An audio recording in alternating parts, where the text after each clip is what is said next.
Еўрарадыё.FM. Прывітанне ўсім, мы ў жывым эфіры Еўрарадыё. Нагадаю, што нас можна не толькі слухаць, але і глядзець у сацыяльных сетках, у Фейсбуке, у Кантакце і в Аднакласніках.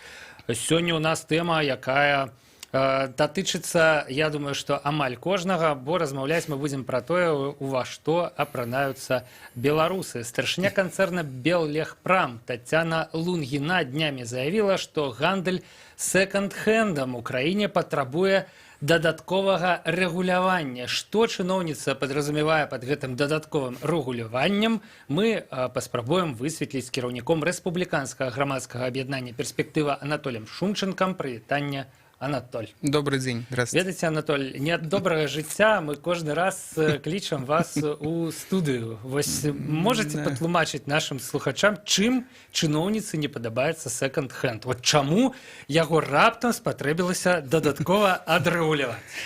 Ну, я бы здесь вел разговор не столько о самом секонд-хенде, сколько о том, насколько на сегодняшний день вообще нам нужен Беллегпром.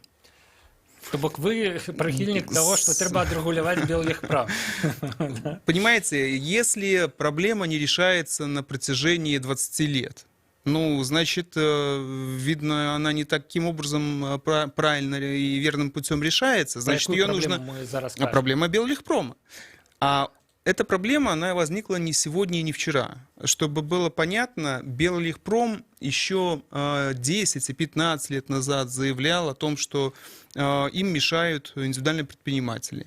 Это было, да, там, допустим, в 2007 году, по-моему, они тоже об этом говорили, ввели вот эти контрольные знаки на обувь. Вот им мешали индивидуальные предприниматели. Ладно, окей. Затем, несколько лет назад, Беллегпром тоже говорил, что мешают индивидуальные предприниматели, потому что они в неравных условиях, потому что предприниматели там что-то не так заполняют, что-то не так платят. Давайте поставим всех в равные условия. Ну хорошо, поставили всех в равные условия, послушали этот Беллегпром, в итоге получили сокращение количества индивидуальных предпринимателей в минус там 30 тысяч человек, минус 100 миллионов долларов налогов каждый год теряем из-за того, что сократилось количество ИП розничной торговли, да, и что, от этого Беллегпром воскрес и сегодня расцветает и пахнет? Тоже нет. Хорошо, по ИП прошлись, да. Что сегодня имеем? Вот сегодня давайте смотреть еще какого врага. Кого нашли? Вот секонд-хенд. Увеличилось в 3 раза, по-моему, ввезенная продукция увеличилась в 3 раза. Ну, там некие, сапраўды, насамрэч, великие объемы. Гаворка идет про десятки миллионов долларов. Правильно. Спрос определяет предложение. То есть это бизнес. То есть, ну, люди же, которые занимаются данным видом бизнеса, они же ничего не нарушают, да. Если государство всем гарантирует равные условия, то, пожалуйста, вези, растамаживай, вези и продавай. Другой вопрос здесь, что есть спрос на это. А да? не на Беллегпром. А почему? Почему есть спрос? Ну, я вчера, кстати, почитал то, что сказал бывший председатель Беллегпрома, да? Он, кстати, сказал здравую идею, что нам нужны высокие зарплаты. Нужны высокие зарплаты, таким образом мы... Нам всем нужны, как да. Набывать совершенно то, верно, да. Да, потому что секонд-хенд это, естественно, не от хорошей жизни. Люди идут туда, покупают вещи. Вот. И, конечно же, вот это им мешает. Не, безусловно, они думают, что сейчас они разберутся с ИП, разберутся с секондом. Я хочу еще сказать, что я бы вот еще госпоже Татьяне Лугиной, да? Лугина, да. Татьяне Лугина хотел бы еще подсказку в кавычках дать. Она забыла еще одну проблему, которую нужно решить. Это проблема азиатов. И эта проблема азиатов, она гораздо шире, гораздо глубже и гораздо больше урон наносит их предприятию, чем они думают на самом деле. Я разумею, тут вы бы стали союзником Беллегпрома, да? Нет, что... ну, если она уже так развивает эту тему. Слушайте, я хотел удокладнить только. Вы не думаете, что спадарня Лугина забыла про ИПшников у своим выказывании? Она как раз таки сказала по секонд-хенду, у меня есть своя точка зрения. И по индивидуальным предпринимателям тоже. То бок ваша праблема, праблема індывідуальных прадпрымальнікаў, яна нікуды, в принципе, не падзелася, яны як перашкаджалі, так и перашкаджаюць. Вот я бы хотел сказать, в 2000, по-моему, 2007 или 2008 году лично я направлял несколько предложений от имени предпринимателей и перспективы относительно взаимодействия с концерном «Беллегпром». А что мы... 10 годов тому, Да, кажешь. да, то есть 10 годов. я все-таки патриот, да, то есть я еще тогда думал, что, ну да, действительно, надо это нашу отечественную промышленность поддержать, ну, уже так много нам мозги выели там, что вот и это, и то, там, давайте вот белорусское, купляйте белорусское, конечно же, я как патриот хочу, чтобы купляли белорусское. И я вот сел и подумал, ну, как же нужно это сделать так, чтобы привлечь интерес. Вот, и мы сделали следующее предложение. В то время предприниматели платили бешеные налоги, там $200-300 в месяц, да. Я делаю предложение Беллегпрому. Давайте сделаем так. Кто торгует исключительно товарами белорусского производства, тот индивидуальный предприниматель платит в месяц $10 налог. Чисто символическую плату. И стимулировать людей. Совершенно верно. Совершенно верно. Таким образом, я там расписал целую схему. Таким образом, в первую очередь под это дело пришли бы регионы, потому что для них и тогда была очень высокая налоговая нагрузка. Конечно, это не были бы там подавляющее большинство, но с чего-то маленького бы мы начали, и таким образом мы бы завязали, потому что отношения там начали бы какие-то выстраивать связи и так далее и тому подобное. Вы же думаете, нас послушали? Никто не слушал, никто ничего не подумал, и сказали, что нет, мы на это не пойдем, и нам это не надо. Ну, не надо и не надо. Вот сегодня опять они ничего нового не придумали, как найти еще раз, в очередной раз врага, вот, который им мешает. Я хочу, чтобы читатели, слушатели поняли одну вещь. Как говорится, объясню на пальцах. Да? Ну, можно, вот есть бананы, да? Бананы. Все знают, что такое бананы. Очень вкусный продукт, полезный и так далее и тому подобное. Вот бананы ж можно вырастить в Исландии, правильно? Можно вырастить в Исландии, на севере, можно вырастить в парнике, красиво. Но позвольте, они же в Африке растут. И все равно их везут с Африки. Точно так и сегодня предприятия легкой промышленности. Европа, США, весь мир практически отказался от войн вот этих вот со странами, которые фактически застолбили это место. Это Китай в основном и чуть-чуть, может, там Турция. Но если Беллегпром там сделает так, чтобы за чашку риса швеи сидели на комволе и строчили, как пулеметчицы, эти все маечки, да, ну тогда, может, они еще в конкуренцию войдут. Но не будет, все, нужно с этим смириться. Нужно смириться и подумать над тем, чтобы приложить свои усилия несколько в иные сферы экономики. Проблема у неэффектыўнасці вытворчасці. Праблема ў тым, што Беллегпрам, як бы ён не хацеў, але ў тым стане, у якім ён зараз знаходзіцца, ён ні больш якаснае адзенне, ні больш танное оденье выраблять не может. Да? Я хочу сказать, еще продолжить даже глубже мысль. Вот ведь линия чиновника в данном случае, она абсолютно, понятна и примитивна. Вот смотрите, это линия советского чиновника.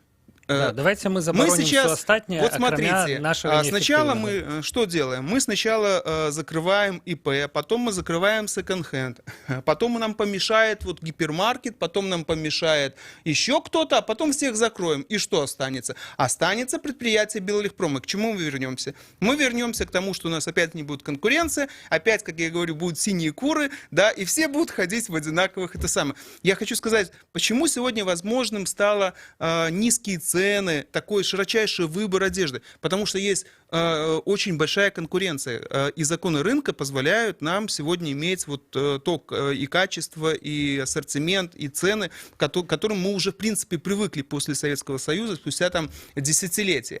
А нас пытаются вот опять вот это развернуть, да? Так я говорю, что не получится, не развернете, поэтому с Беллегпромом нужно, надо его как-то уже реформировать, там, реконструировать, я не знаю, еще что-то. И самое интересное, я вот хочу спросить, да, вот сегодня же Столько торговых центров у нас в Минске, там, во всей Беларуси, да? справді, Ну, да. по стране у нас много, да? Ну, я считаю, что там закапывают деньги, да, хотя можно вкладывать в перспективу президента там и развивать производство. Ну, ладно, бог с ним. Ну, давайте пройдемся по этим центрам. Много там продукции Беллегпрома.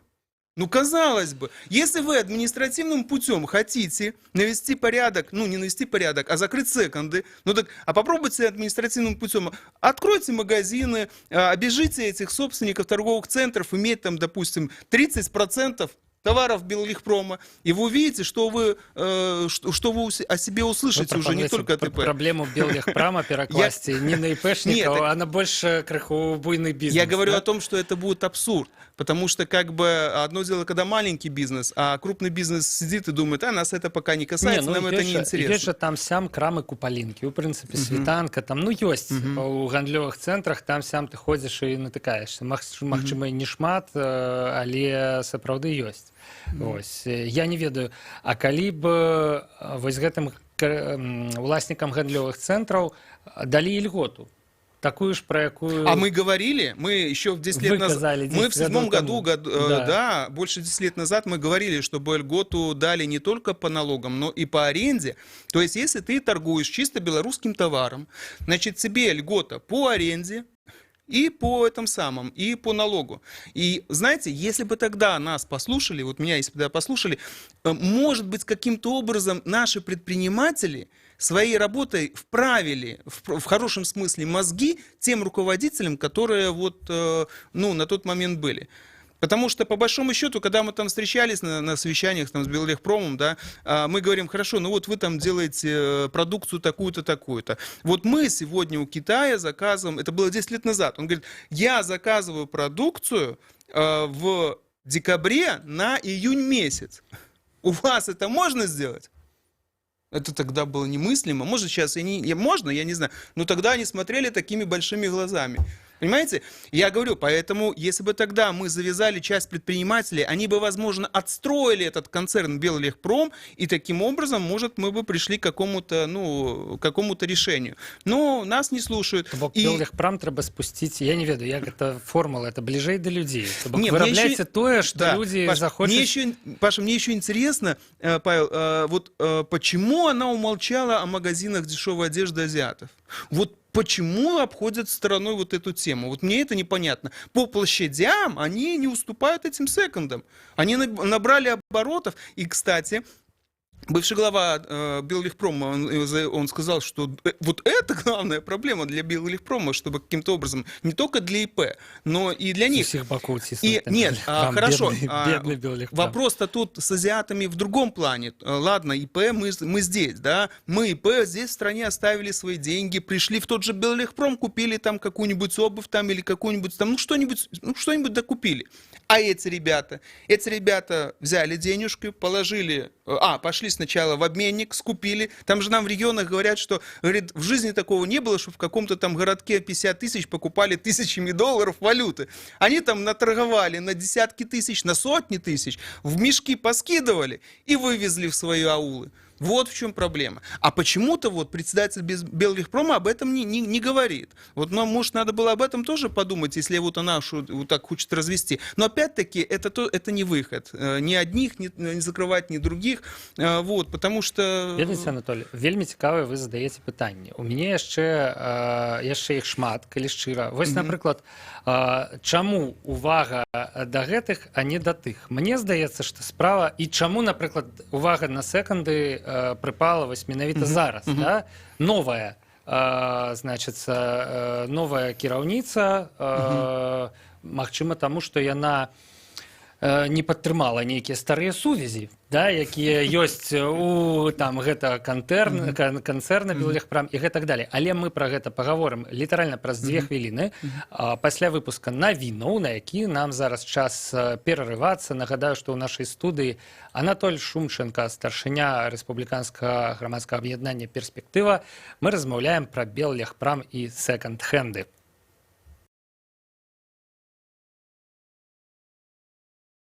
Еўрарадыё. Гэта толькі актуальная інфармацыя, аналітыка, музыка і крытыка. Мы незалежная крыніца інфармацыі ў тваім рэальным жыцці. Мы першае рок-радыё Беларусі. Мы 24 гадзіны ў інтэрнэце і на спадарожніках. Еўрарадыё. Час ведаць, што адбываецца.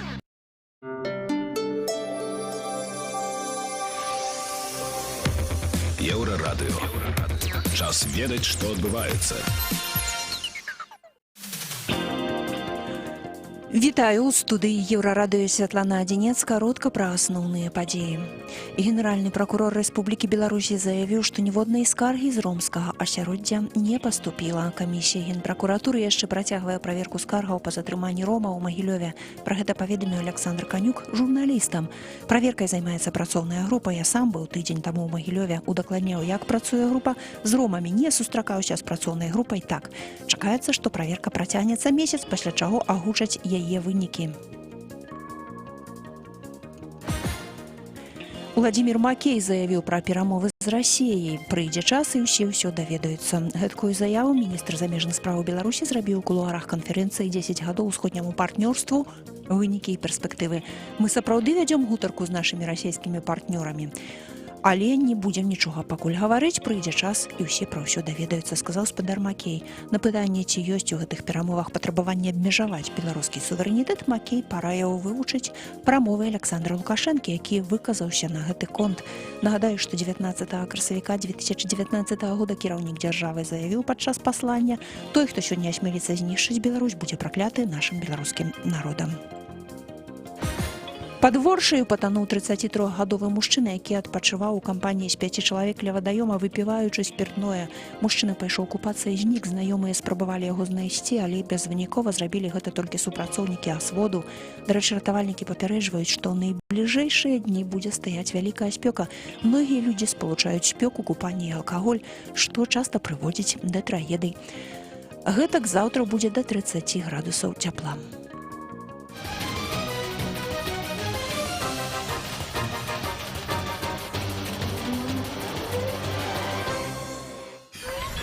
Еўрарадыё.фм.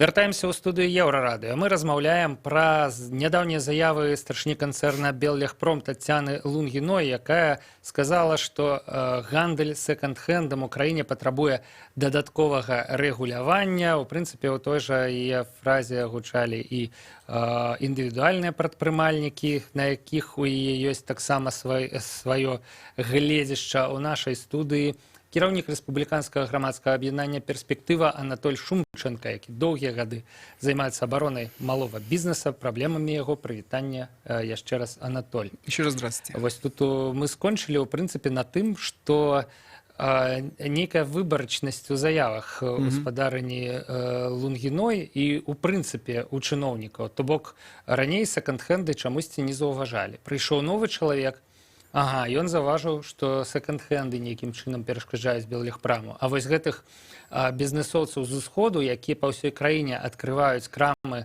таннага адзення, якія дэмпінгуюць, ну, будзем казаць шчыра, адзенне каштуе танней, чым у беларускіх іпэшнікаў, і дакладна танней, чым у Беллегпраме, не знаю, наконт сэкандаў, вось, якія новыя правілы гульні просто навязваюць тым, хто зараз працуе на гэтым рынку, да іх увогуле чамусьці ні як праблему, ні як з'яву не згадвае ніхто, акрамя тых, каму яны непасрэдна перашкаджаюць жыць. Як вы думаеце, чаму это такая ситуация выборочная склалась в нашей краине?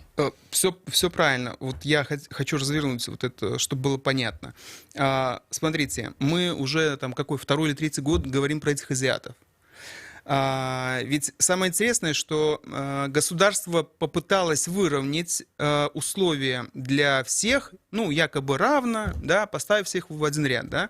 Вот оно попыталось это сделать, да, и индивидуальных предпринимателей перевели на бухгалтерию, точно так же, как там Беллегпром работает и так далее и тому подобное, все перевели. И когда зашли азиаты, мы сразу сказали: вот, ребята, а вы чем вообще думаете? То есть Лукашенко говорит: я не допущу Черкизона. Не будет никакого Черкизона. Слушай, Ну, маются на увазі такие огромные рынки, развалы. Слушайте, с мы низкоякостной говорим, китайской Александр Григорьевич, у вас здесь вот под обработкой. боком Черкизон развивается, и это будет иметь печальные последствия для экономики вообще в целом. Якие наступства? Почему? Потому что, смотрите, зашли эти азиаты, да, вот они сначала зашли, они же зашли на своих правилах игры. То есть они навязали свои правила игры. И какие эти правила игры? Они понятны. Там несоблюдение технических регламентов, сертификатов, не пробитие чеков и сокрытие выручки, а значит и поступление налогов. Там, по нашим оценкам, в 10 раз занижают налогооблагаемую базу. Да? Затем не берут наемных лиц в достаточном количестве, чтобы уходить тоже от налогообложения. Не устанавливают эти терминалы там, и так далее и тому подобное. Вот эти правила игры, они пришли в нашу страну, навязали, и что? И мы сегодня видим, что под эти правила игры, чтобы остаться на рынке, остальные субъекты хозяйственные начали подстраиваться. И если еще ИП могут хоть как-то более-менее с ними конкурировать, ну, в силу того, что как бы они много лет на рынке и берут товары, в принципе, там, где эти азиаты, то по Беллихпрому эти азиаты вообще прошлись катком. Это напалм. Это просто напал.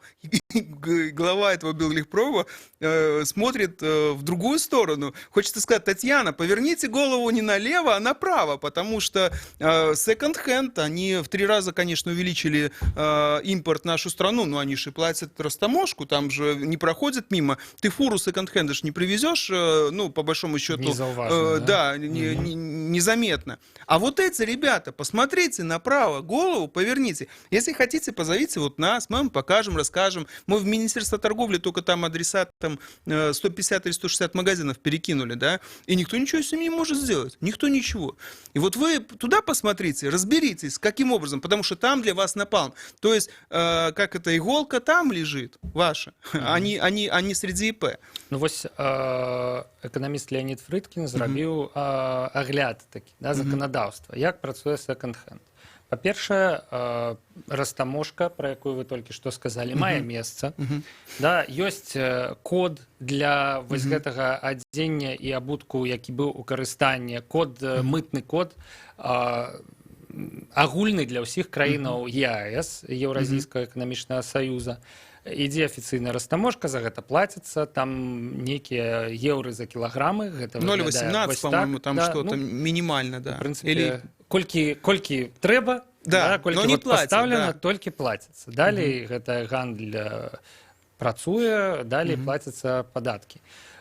І вось што галоўнае, да, я прачытаў у гэтым аглядзе. Тое, што секонд-хенд беларускі, гэта не проста беларускі, а гэта увоз тавараў на тэрыторыю Еўразійскага эканамічнага саюза.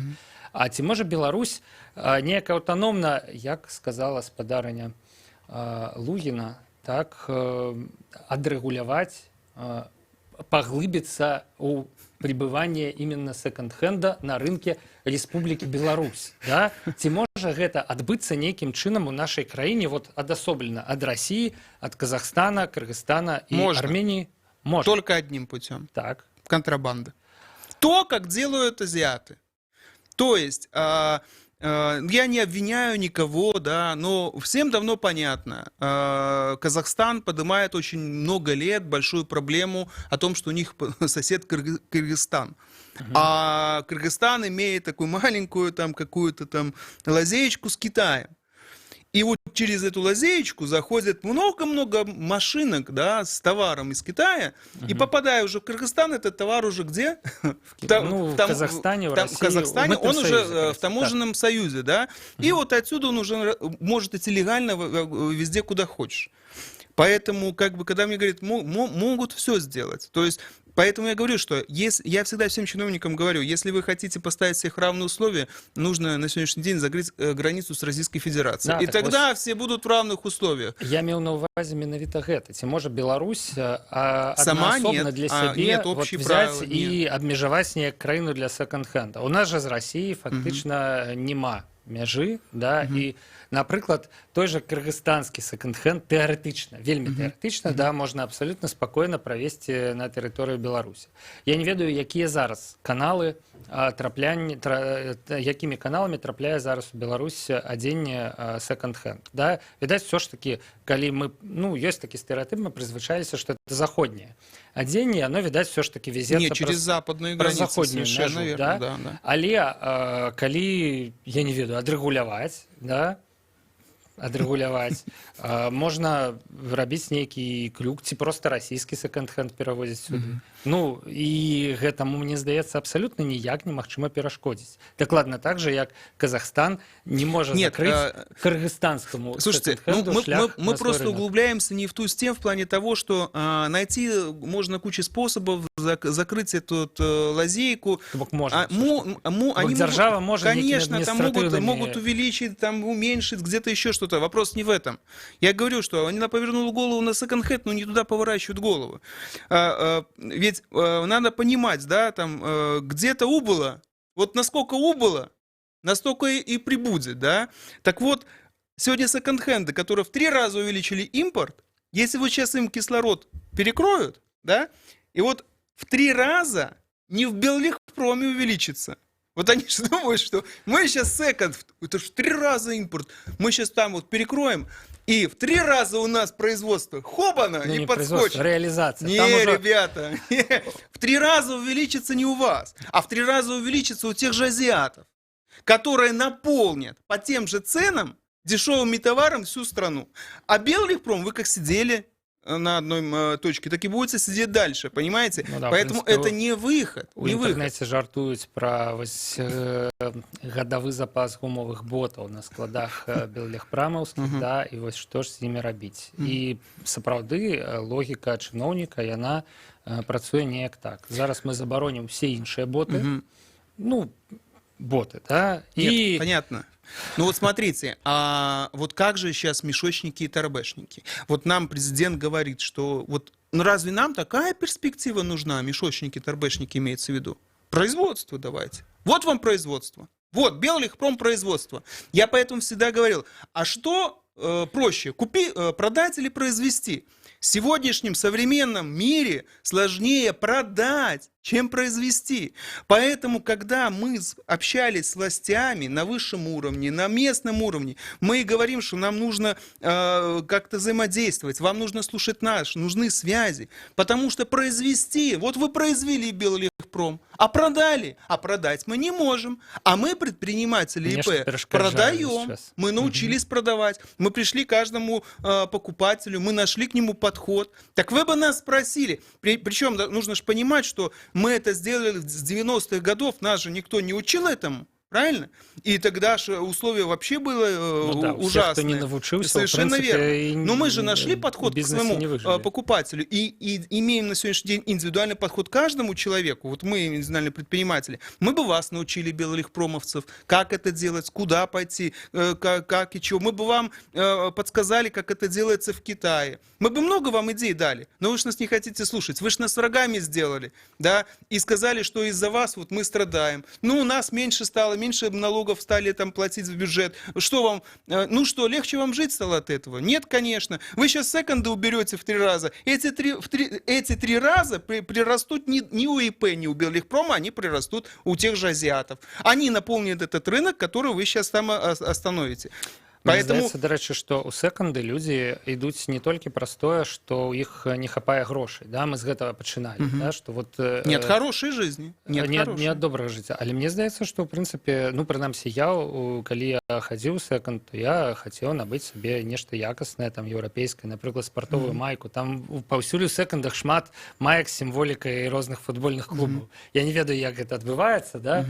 Але, калі шчыра, мне здаецца, што чалавек набывае сабе майку, пасля перестае заўзець за гэты клуб, да, и вот непотребное, да, сдае Нет, здесь вопрос ответственности каждого человека. Понимаете, почему мы должны, почему вот Беллегпром должен решать за белорусов, где ему что покупать? Это ответственность человека. Вот я, допустим, да, я вот не пойду в секонд-хенд никогда.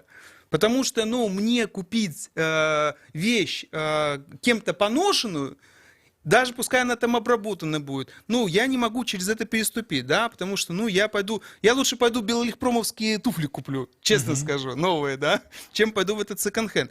Но есть люди, у которых, ну, другая психология и другие взгляды на жизнь. И эти, вот эта психология и другие взгляды на жизнь, они формируются в том числе и нашими условиями в экономике, которые на сегодняшний день мы имеем, да, потому что, ну, вот, жизнь его так заставляет. Он бы хотел пойти новую там маечку, грубо говоря, да, там за какую-нибудь там 20 рублей, а не может и идет за 5 или за 2 рубля покупает поношенную за кем-то. Вот.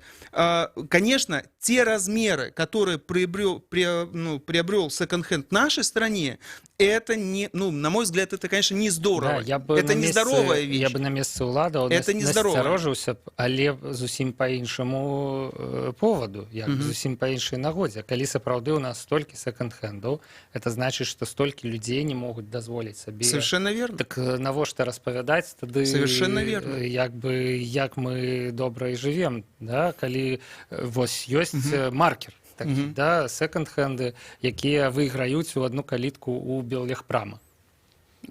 Вот так вот, да. Поэтому я говорю, что я бы туда не пошел покупать, но люди идут, и явно идут не от хорошей жизни. Анатоль, ну вось ваш прогноз. Гэтая заява старшыні беллегпрома новай, да, якія яна будзе мець наступствы. Все ж таки яны пусцяць у ход нейкія адміністрацыйныя меры ў дачыненні да секонд-хендаў, ці, ну, сказала і сказала, ладно, там, трэба было ў інтэрв'ю нешта неяк апраўдаць тое, што вот беллегпрам не такі папулярны. Нет, я понял ваш Сгадали вопрос. секонд-хенд. У человека, который пришел на новую должность, у него стоит новый вызов. Ну, задача, да. Задача. Ему нужно решить эту задачу.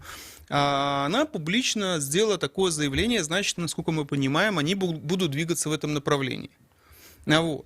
Но я могу сказать, что в любом случае она получит немалое сопротивление со стороны общества и со стороны бизнеса, который сегодня достаточно уверенно стоит.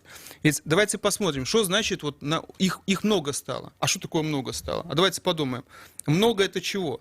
Это налоги. Если в 3 раза увеличилось количество, 3 раза увеличится количество налогов. Пошлины, да. Дальше что мы имеем? Пошлины, да, которые они заплатили. Это рабочие места, которые они создали, да, как бы мы там к ним не относились. Это помещения арендные, магазины, которые сдаются. Это же все экономика, это все инфраструктура. И что мы сейчас из-за 2 предприятий беллегпрома порубим всем остальным. Всю эту ситуацию.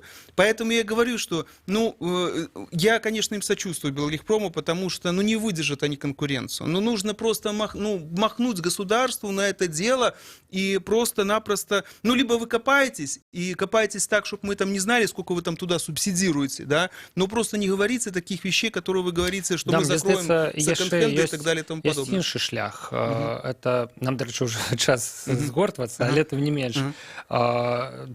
І спрабавалі па яму ісці. Вось гэта купляйце беларускае, да, не такі ўжо благі быў, такі вот патрыятычны агітацыйны лозунг. Я сам купился на это. То бок, ну, давайте далі ў гэты бок. Зрабіце беларускае, калі не самым танным, я не ведаю, можа, не самым якасным, хаця тут нехта паспрачаецца, да, але зрабіце гэта прэстыжным і must-have, як зараз кажуць, да? Але вось чамусьці... А мороженое васильковое? О, мороженое, да, раз... І стрельнула, да, але ж гэта, мне здаецца, прыватны бізнес. Я не ўпэўнены, да, але... А какая разница? Але гэта доказ того, что гэтая тактика працуе. А если частный бизнес будет использовать мощности беллегпрома, вот я о чем и говорил, что малый бизнес должен использовать мощности беллегпрома для того, чтобы наладить связи и распространение внутри страны и за рубежом. Вот. И я тогда беллегпрому говорю, что нас сотни тысяч предпринимателей, а вы нами не пользуетесь. Давайте мы попробуем, перспектива это предлагала, это в те годы, в 2007 году, в 2007, давайте мы вам подскажем, как лучше сделать. А нам говорит, не, вы неправильно говорите, мы умные. Ну вот умные. А теперь мы воюем с секонд. Да, нашли новых врагов. Сябры, дзякуй вялікі старшыні кіраўніку рэспубліканскага грамадскага аб'яднання «Перспектыва» Анатолію Шунченко за тое, што прыйшоў да нас у студыю. Дзякуй, да пабачэння, Анатоль. Мы размаўлялі пра беллегпрам, пра секонд-хенд, пра азіяцкіх гандляроў Адзеннем пра тое, што і чаму апранаюцца беларусы. Павел Свярдлоў працаваў пры мікрафоне. Пачуемся на Еўрарадыё.